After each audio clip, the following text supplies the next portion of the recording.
G'day guys, welcome back to the Devon Too Good Investing channel. Today in this video we're going to have a look at Corsair Gaming's fourth quarter and full year 2021 financial results. So before we get into it guys, make sure you like this video and subscribe to my channel. So let's waste no more time and let's have a look at the results.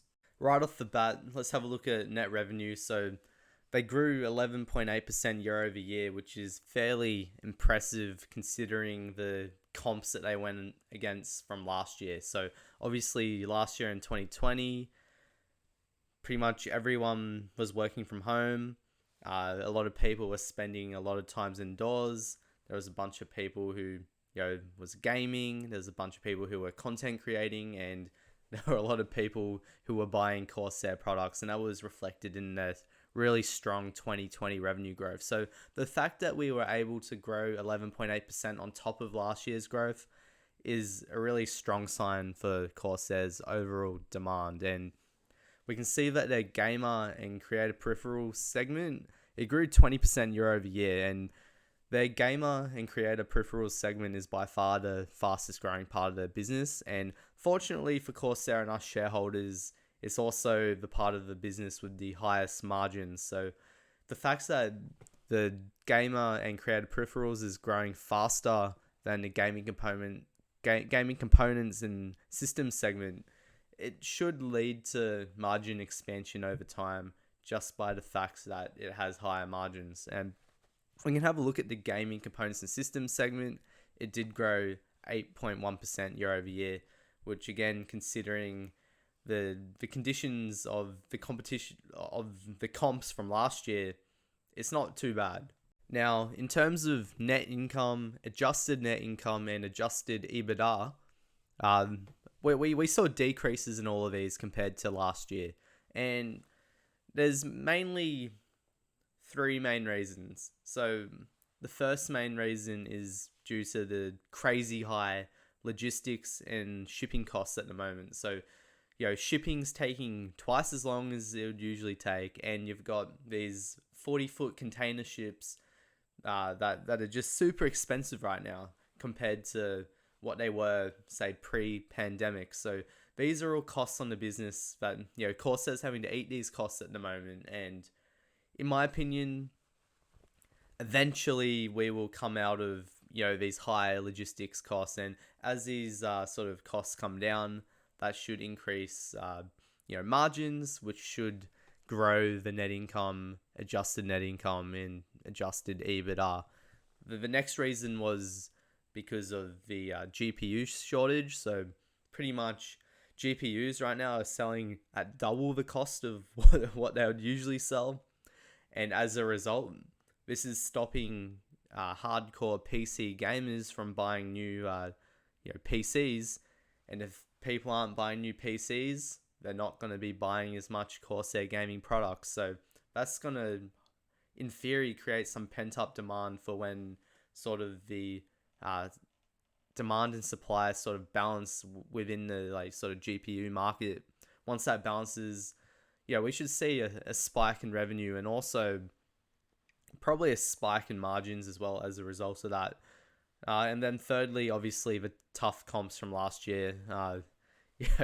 Last year, Corsair products were just selling like crazy, and they didn't even have to spend any money on things like promotions. And the fact that we're not in those conditions now means that, hey, they're having to spend a bit of money on promotions. But those are the three main reasons. Now, if we look at the fourth quarter highlights specifically, it's sort of the same story as the full year results. Particularly in the back half of 2021, that was when we started to see really tough comps, particularly as we saw these shipping and logistics and GPU sort of shortages and increased costs. It's more of the same. Net revenue increased 8.2%, but if we think back to 2019, pre-pandemic, we're still well above where we were back then. So it shows that the demand for the products is still strong. So fourth quarter results, obviously things like the net income and adjusted EBITDA and adjusted net income, these decreased. I do see this as still a short-term headwind for the business. Now, if we turn our attention to the financial outlook for full year 2022, Corsair's management is coming in with net revenue in the range of 1.9 billion to 2.1 billion, and this represents a growth rate of between 0 and 10%. So hopefully, for the sake of just demand for the products in general, I'm hoping that it comes in at the higher end of that sort of guidance. But if we look down and have a look at the guidance for operating income and adjusted EBITDA, we can see that these are significantly higher than what the numbers we produced in 2021. So this tells me that the management are sort of pricing in some sort of relief in terms of GPU shortage and logistics costs. But yeah, if they can achieve these numbers, I would say that's a successful year, because then going into 2023, their comps should be much easier, and hopefully, the margins, the gamer peripheral business will continue to grow faster than the gaming components business.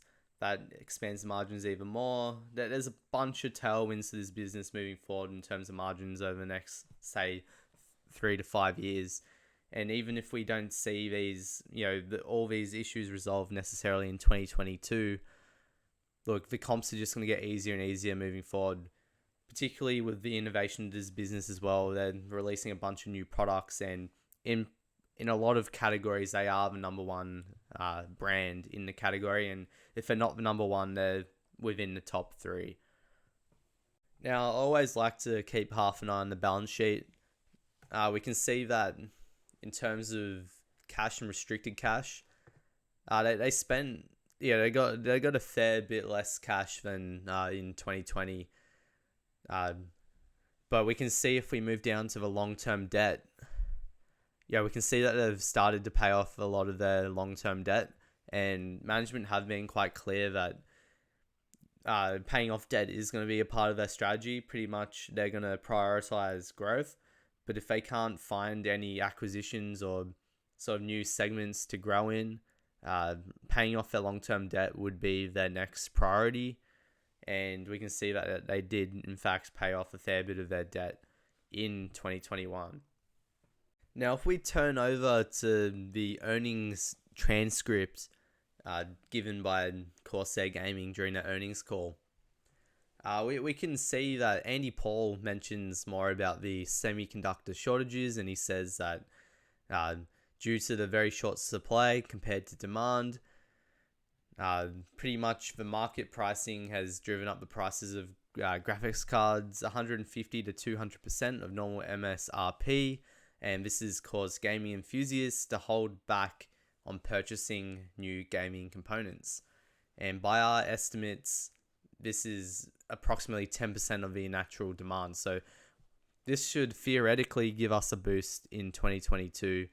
That's if the GPU shortage kind of alleviates somewhat. And he's also pleased to announce that after lockdowns and shelter at home were lifted, our net revenues were within 8% of Q4 2020, which is pretty crazy considering back in Q4 2020, we were all stuck inside. So that's also good to see. Okay, so this slide here is from the analyst investor day that Corsair had in January. And this is a very key slide. So this is Corsair's plan to hit $3.6 billion in net revenue by 2026. And to get there, they're pretty much modeling growth in the gaming components of 6 to 8% per year. But they're also planning to take 1% per year in market share due to brand stickiness, you could say. They expect high-end pre-built systems market to continue to grow, and they expect to take significant market share, resulting in 20 to 25% growth. In terms of gamer and creator peripherals, they expect gamer peripherals to grow 20% per year, and they expect creator products to grow 20 to 25% per year, which is these are strong growth rates, and the company is expecting a fair bit. But if we take their word for it, and we say they are going to hit this $3.5 billion in net revenue by 2026, well, if we go over to what analysts expect for their net income margin, so pretty much this year, well, we can see back in 2020 they had a net income margin of 8.5%. We can see it decrease this year to 7.6%. This was because of the logistics restraints and whatnot.